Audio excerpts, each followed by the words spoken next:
And welcome back to The Journey. I'm your host, Mr. Harris, and today's show is going to be a doozy as well. We're going to be talking about civic engagement, community service, and being done through young people. Yes, I said it, being done through you young people. We have our youth council here today, and we're going to get into it in terms of some of the services that they offer and things they're doing to help cause change in their community.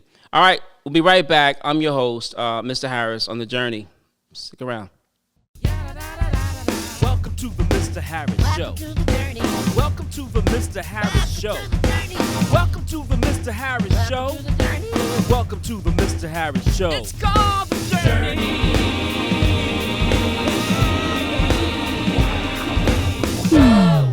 So I want to get right to it. I want to first start by introducing our guests.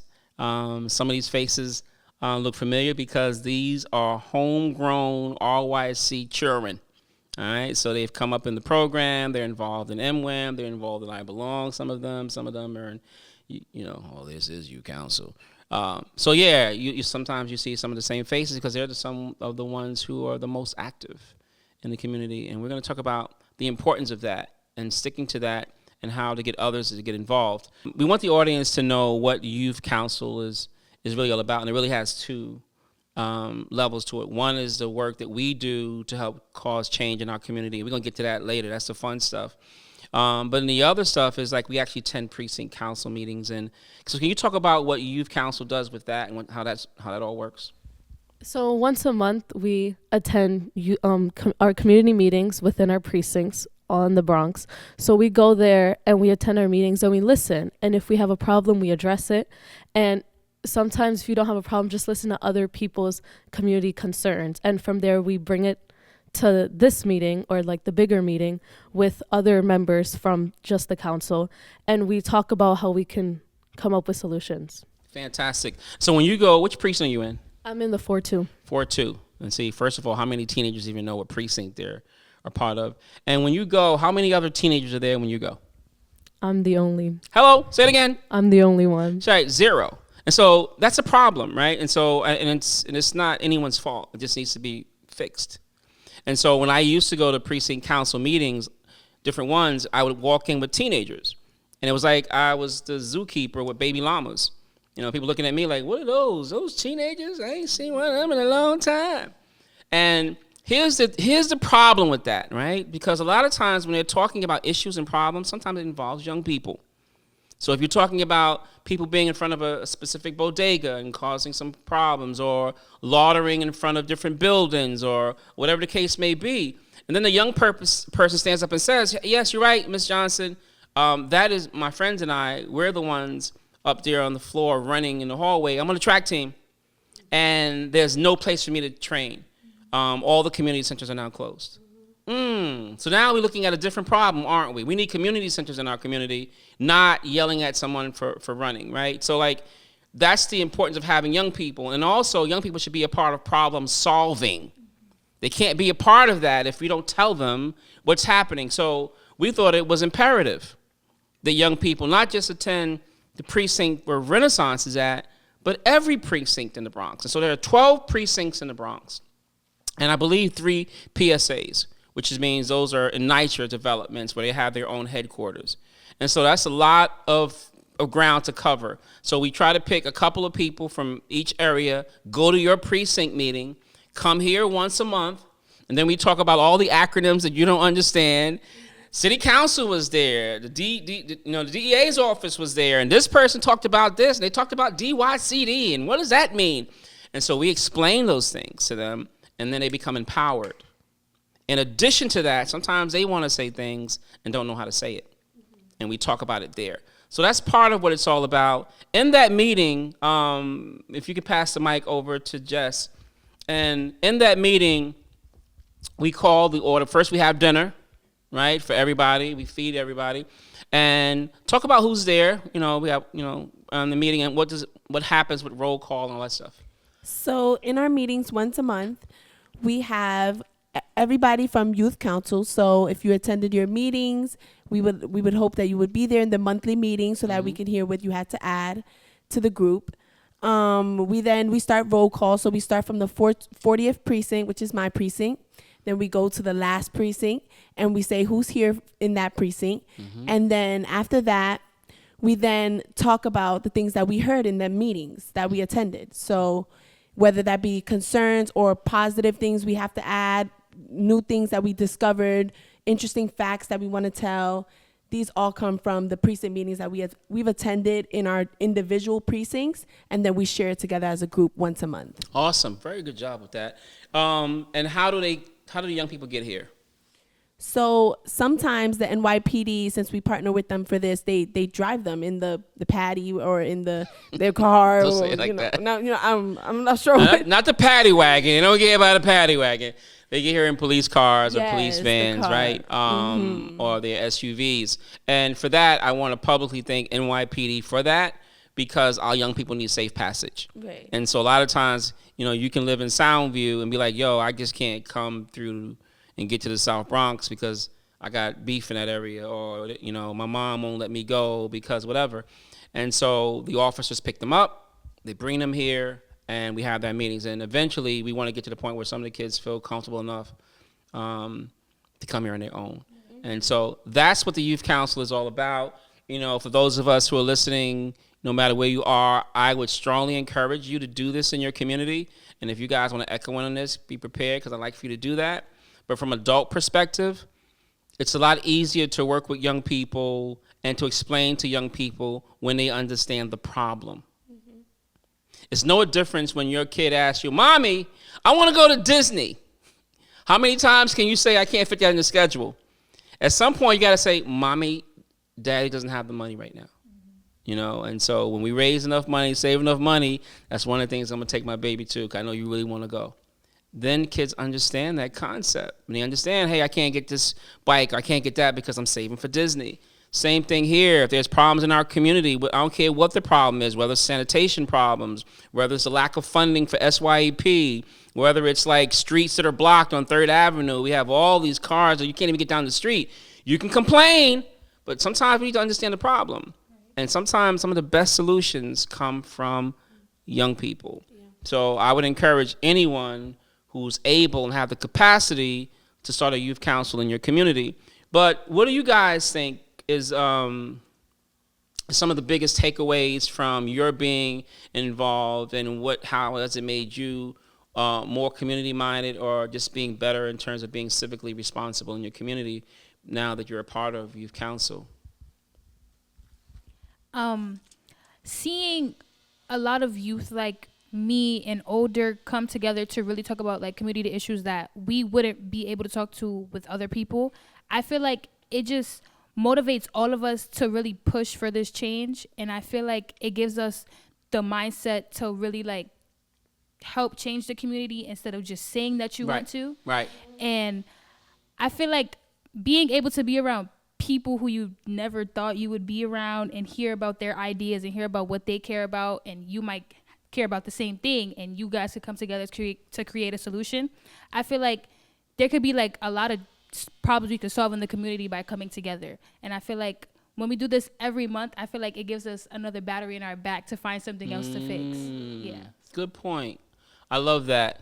You want to add to that? Yeah, for sure. I think one thing that came straight to my mind when Trey was talking is like, I think being a part of youth council, it shows you that like, you hear like you say in your mind, you want to change things, you wish things were better, you use the word hate a lot, which is not a good word, but I hate this, I hate that sometimes, because the world can be frustrating. That's but right.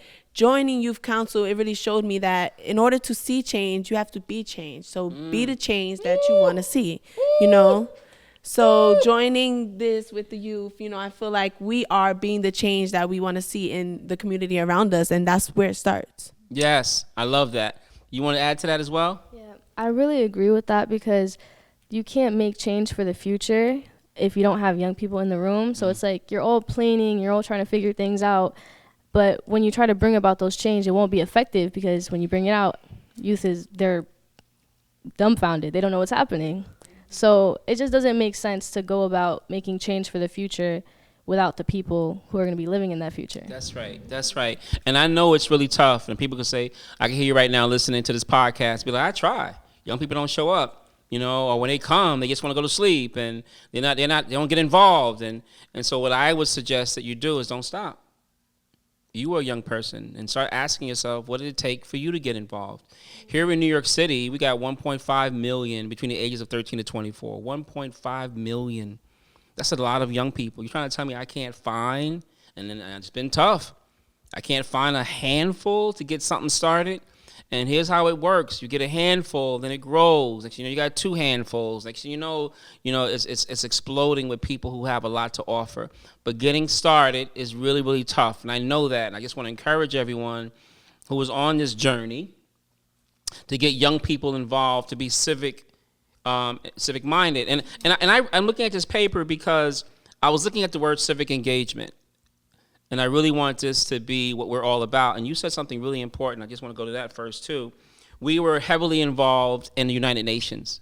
And a lot of you guys, all of you, were there with me at United Nations as we were talking about the 17 Sustainable Development Goals. And one of the things that always got me, I was like, well, how are you going to cause these changes globally without the support of young people? How are you going to make this happen by 2030, and young people are nowhere in the mix? You're going to be old by that time when you started this 15 years ago, right? So to me, it's like it's not going to work. You have to get young people involved in the conversation, no matter how hard it gets. That being said, I looked at the word civic engagement, and I came with my own little one-liner. Is to make change to protect public value. So I look at civic engagement to make change, which means something has to happen to protect public value. That's everything. And to me, this sentence would now involve everything. So no matter whether it's about the quality of life, diversity and inclusion, NYPD, or your interaction with your police officers, sanitation, your buildings, it doesn't matter the cost of living. It all would say, make change to protect public value. And that's what we kind of do now. So I want to go into the second half of what Youth Council is becoming and doing more of. We started out with park cleanups, painting parks and cleaning parks. We did things like we have a slaughterhouse, which is right near us. And for those of us that don't know what a slaughterhouse is, we welcome them to our community. We just didn't welcome the behavior of the slaughterhouse. So we didn't want to have puddles of blood, defecation all over the walls, and people were able to pet the animals, and the animals have salmonella, and dead carcasses from garbage can. It just wasn't cute. So it was a youth council that got involved and helped cause change to bring the company under compliance, if you will. But we didn't want to stop there. We looked at the wasted milk in the public schools, and can we do anything about that? So here in New York City, it changes and it doesn't change. So here in after school, the lunches come with the milk. So the kids have to take the milk. Most kids don't drink milk anymore. So now we're wasting milk. Milk is very expensive by the gallon. You go price it, very expensive. So can we change some of that? Can we substitute it with water or pure juices? I understand you want kids to be healthy. But one of the things we've been looking at here recently is like programs for young people. That's been our main topic we're going to really address this summer. And, we can find basketball in our community. What else do you think is easy to find in our community? And I don't even know if basketball is easy to find anymore. When you think of a program for teenagers, give me one program that that exists. But then you can't use Renaissance. I would say dance. Dance? You can find dance anywhere. God, you're a dancer. Anywhere? So you can tell me 5 dance programs in the Bronx? In the Bronx? No. Right. No, but I do know a handful of programs. I can list you 5 different programs. And there's probably hundreds. There's a lot. So we have to figure out how people know about them. Can you give me teenage program? I think book clubs and creative writing programs are probably really simple to find. Yeah? Give me one. Usually I think about the libraries by my school. They have readings and stuff. So is there an assumption that they would have it, or you've seen it with teenagers? No. Maybe not teenagers, but younger. That's what we're talking about. Yeah. So it's easier to find latchkey age kids because after school services, boom. But we're talking about teenage. It is really hard to find teenage programming. And so you put the 0 sign up, and you're pretty close. I mean, I do this. I can't tell you 5 programs that you can go tonight, and they're going to be teenagers in that building. Nope. I can't tell you where to go tomorrow night. Right? It's tough, but teenagers need the services. So one of the things that came up out of our meeting is that teenagers are looking for other type of programming. And what are some of the programs you guys came up with? We were trying to find tennis programs, fencing, cosmetology programs, just like really unique programs that you don't usually hear about. Yeah. Scuba diving, fashion design, content creating, Photography and film. like I think a lot of things that's popular, a lot of us don't know that there's ways that we can find programming into that. You Nice. know? Now I gotta do a plug real quick. Get the flyer ready, Rick.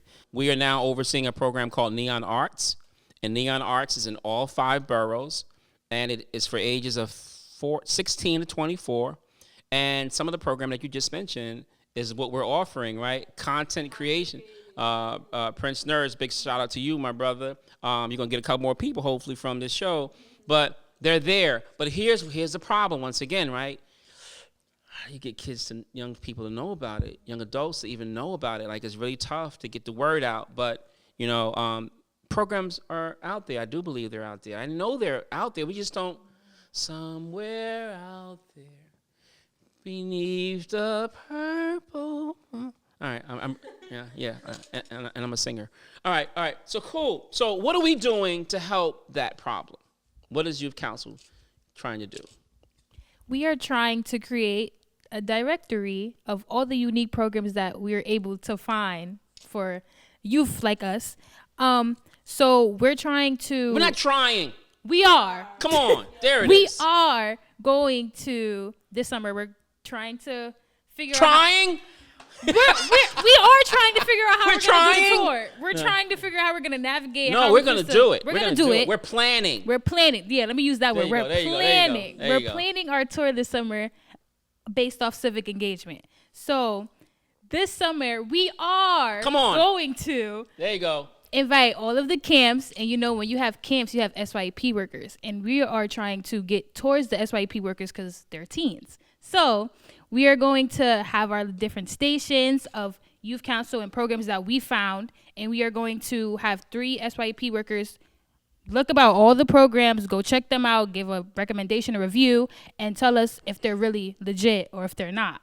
To add on to what Trey was saying, I think another thing we're trying to do through our website, we started a website, right, where we're going to have these different programs on the website where you will see youth reviews from the Youth Council, where we go out to these programs like scuba diving, like content creation, like fashion design, whatever you're interested in, right? We're going to go out to these programs and then review them for you as a youth and say, I love this program as a youth. I think they have their cameras, they have the teacher, he's in great spirits. There's people here. I would love this. So let's pull up. So let's put a plug. Ooh, pull up. Come on. Let's put a plug right now. So youthconnectnyc.com. That is going to be the location for you to go to, right?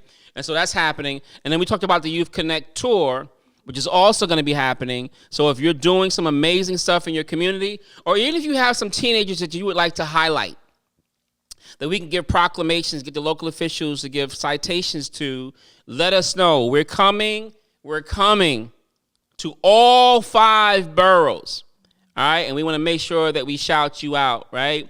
In addition to that, with the Neon Arts, we're also doing a community partnership series. So you're going to see us a few times in all 5 boroughs. We'll be out there in May.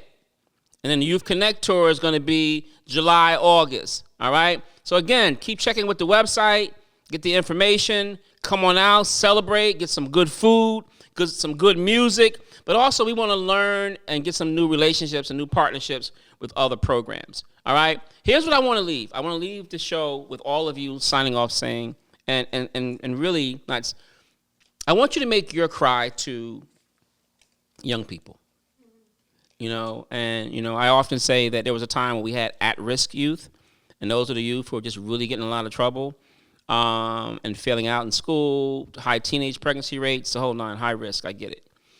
I call it now disconnected youth.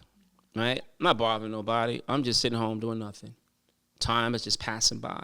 And we all know that. We all can come with a handful of teenagers who don't do anything and not thinking about doing anything.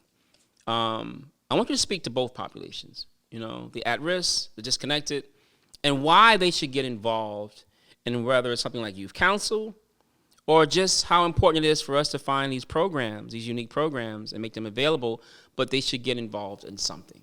Right.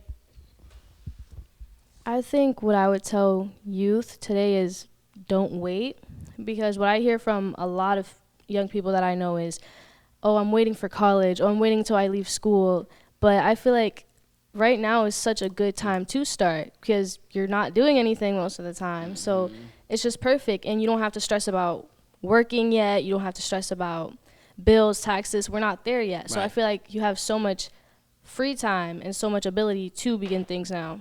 Just the fact that you're a young person, you know about taxes, I'm impressed. What's your announcement?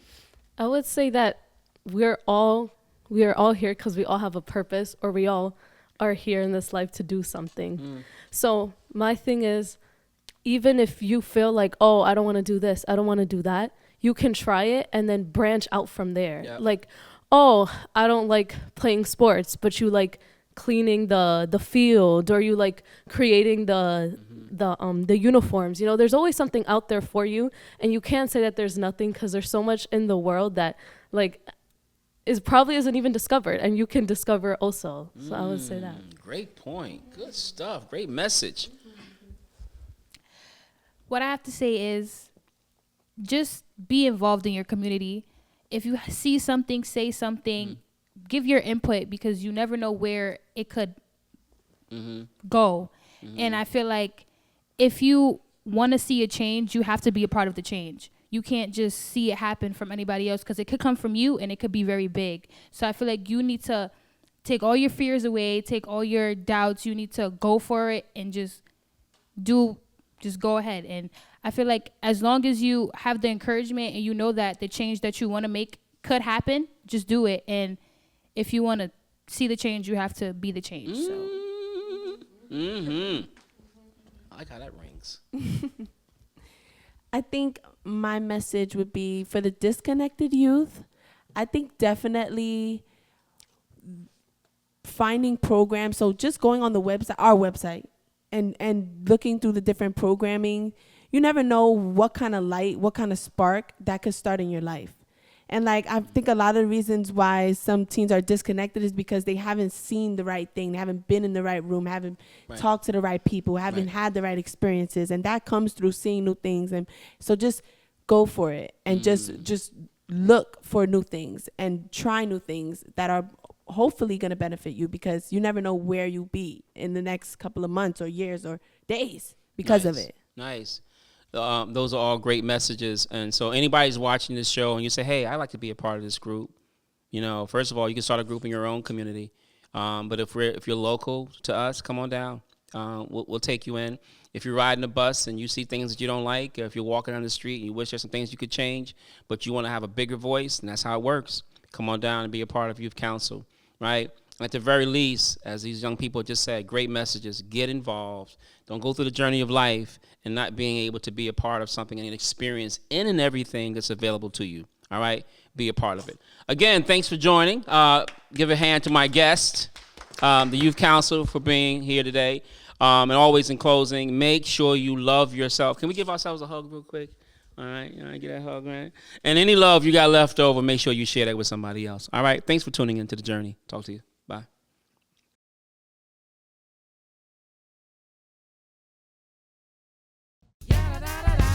Welcome to the Mr. Harris Show. Welcome to the Mr. Harris Show. Welcome to the Mr. Harris Show. Welcome to the Mr. Harris Show. It's called The Journey.